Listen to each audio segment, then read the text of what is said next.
Seorang janda kaya cantik, dirinya bekerja keras untuk keluarga dan juga diri sendiri, namun ternyata seorang sopir malah menghabisi gara-gara harta dan merasa iri.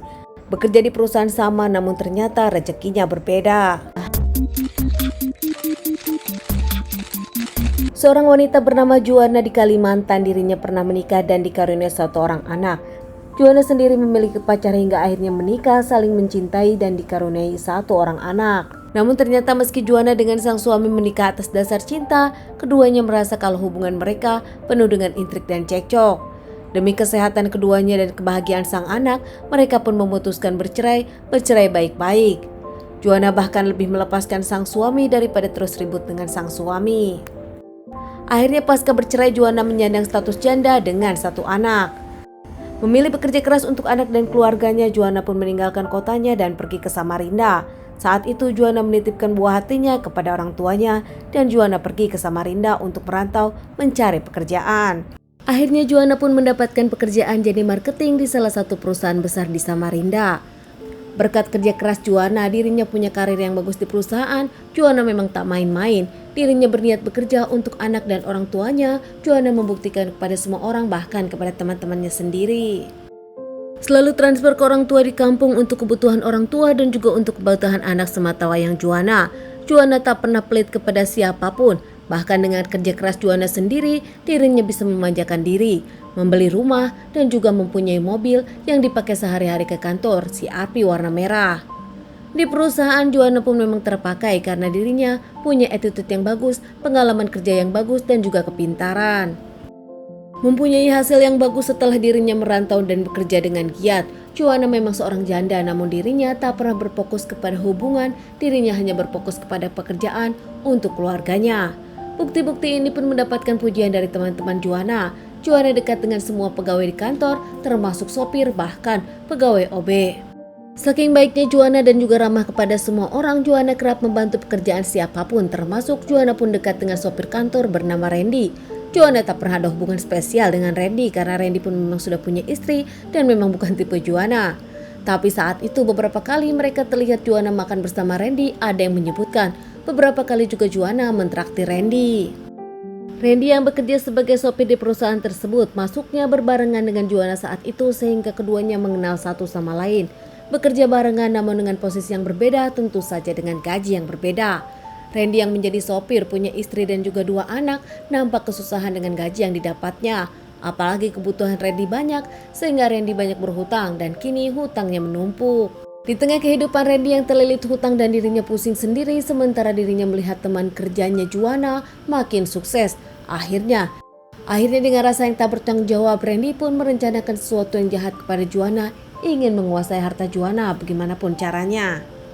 Strategi pun disusun oleh Randy yang masih memikirkan, semuanya direncanakan matang oleh Randy. 5 September 2021 sore hari, Randy pun izin kepada istrinya untuk keluar rumah, mengakunya ada pekerjaan, ada uang sampingan.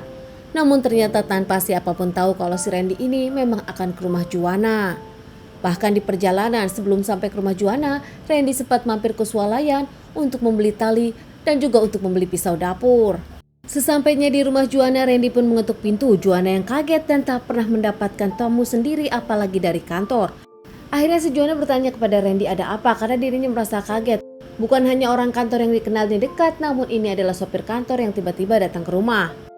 Randy pun menyebutkan ada seseorang yang ingin mencari marketing karena berpotensi untuk menjadi klien. Randy menghubungi Juana agar klien ini dipegang Juana.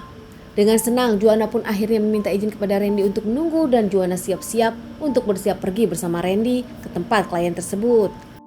Pergilah Randy dengan Juana ke tempat klien. Di tengah perjalanan, Randy nampaknya mengobrol biasa saja dengan Juana. Saat itu tak sedikit pun Juana curiga kepada Randy. Namun setelah hampir sampai, tiba-tiba Randy mengungkapkan kepada Juana kalau klien tersebut membatalkan pertemuan. Bete, sontak saja Juana menyebutkan kenapa batal karena dirinya memang sudah bersiap, namun nampaknya tak ada pilihan lain. Akhirnya mereka pun putar balikan mobil untuk mengantar kembali Juana ke rumahnya. Di tengah perjalanan nampaknya mereka mulai diam. Saat itu di tengah jalan yang sepi, Randy pun memberhentikan mobil dan tak segan-segan langsung mencekik Juana. Juana yang kaget langsung melawan dan tak menyangka mendapatkan perlakuan itu dari Randy. Namun nampaknya perlawanan Juana tak bisa maksimal karena Randy menggunakan senjata tajamnya dan menusukkan Juana beberapa kali. Juana yang masih bernapas, Randy pun menidurkan jok tersebut karena takut ada orang lain yang melihat. Dan jasad Juana pun dibuang di semak-semak di tengah jalan. Randy kabur dengan mobil kantornya.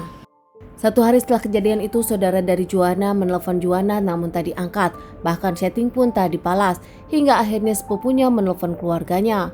Keluarga di kampung pun menjelaskan tak ada komunikasi dengan Juana karena teleponnya tak diangkat. Keluarga berinisiatif bertelepon ke kantor, namun ternyata sudah beberapa hari Juana tak datang ke kantor. Ini adalah salah satu yang gak biasa dari Juana di mata keluarga, sahabat, dan teman-teman. Akhirnya, pihak dari keluarga Juana pun melaporkan kehilangan Juana ke pihak yang berwajib. Bahkan keluarga pun mengiklankannya di sosial media. Pihak dari kepolisian pun datang ke rumah Juana tak menemukan bukti apapun. Sementara pihak polisian langsung ke kantor Juana untuk interogasi teman-teman Juana. Bahkan tak terkecuali sopir kantor akhirnya diinterogasi, yaitu Randy. Dari semua interogasi yang didapat pihak kepolisian, ada satu yang berbelit-belit bahkan dicurigai, yaitu Randy. Nampaknya Randy ingin menutupi sesuatu, namun nampaknya kebohongannya terbongkar juga. Akhirnya Randy dibawa pihak kepolisian dan diinterogasi lebih lanjut. Saat itu Randy pun nampak tak bisa berkata apa-apa, dirinya mengungkapkan kalau dirinya lah yang menghabisi Juana. Randy pun langsung menunjukkan di mana dirinya membuang Juana. Menurut Randy, motifnya karena ingin mengambil harta Juana. Saat itu sebelum membuang Juana, Randy pun mengambil semua emas-emas Juana dan dijual senilai 12 juta rupiah. Sementara dompet dan handphone Juana masih disimpan di rumah orang tuanya. Randy sendiri mengungkapkan dirinya memang saat itu kelilit hutang dan nampak seakan tak bisa berpikir panjang. Akhirnya kini Randy diamankan dan Randy pun menjalani hukuman, menjalani beberapa kali persidangan hingga akhirnya diputus vonis 18 tahun penjara. Keluarga dari Juana tak menyangka sang anak yang bekerja keras meninggalkan anak dan juga orang tuanya untuk bekerja, namun dihabisi orang yang tak bertanggung jawab dikarenakan iri masalah harta, ingin menguasai harta dari Juana. Teman-teman, sekian dulu bahasan kasus yang aku bawakan kali ini. Ditunggu bahasan kasus-kasus selanjutnya.